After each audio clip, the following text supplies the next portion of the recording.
আজকে আমি আপনাদের সাথে শেয়ার করব কাজ থেকে এসে কিভাবে ঝটপট করে একটি মুরগি রান্না করে ফেললাম। সাথে ১ কাপ চাও খেয়ে নিলাম।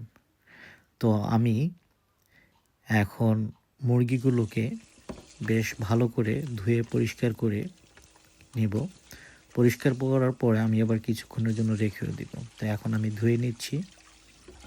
আমার ধোয়া শেষ হয়ে গেল। এখন আমি মুরগিগুলোকে কিছুক্ষণের জন্য রেখে দেব যেন পানিগুলো ঝরে যায়। তো পানি যখন ঝরে যাবে তখন আমি মশলাগুলোকে রেডি করে নিব। পেঁয়াজ কুচি, দারচিনি, এলাচ যা ইনগ্রিডিয়েন্টস লাগে সেগুলোকে আমি প্রস্তুত করে নিব যেন রান্নার সময় আমার কোনো ধরনের অসুবিধা না হয়। তো এখন আমি চুলোতে একটি পাত্র নিয়ে পরিমাণ মতন তেল দিয়ে নিব। তেলটা নিজের পরিমাণ মতন নিব।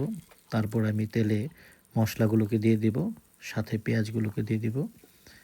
এতে করে এর ঘ্রাণগুলো যখন চলে যাবে তখন তরকারিটা আরও সুস্বাদু হবে খেতে।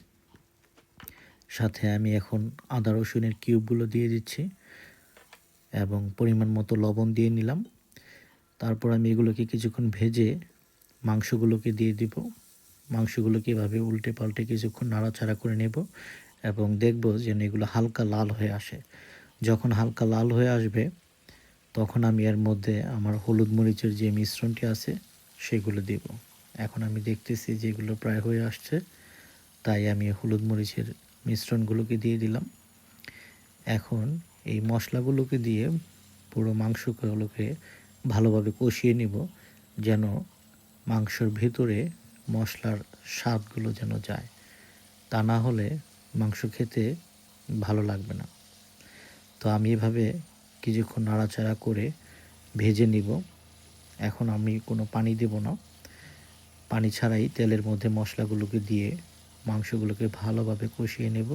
স্বাদের জন্য আমি এখানে কিছু কাঁচামরিচ দিয়ে নিয়েছি। এর ফাঁকে আমি কিছু আলু কেটে নিলাম, যেগুলো আমি পরবর্তীতে এই তরকারির মাঝে দেব। কারণ মুরগি দিয়ে আলু দিয়ে খেতে ভালোই লাগে।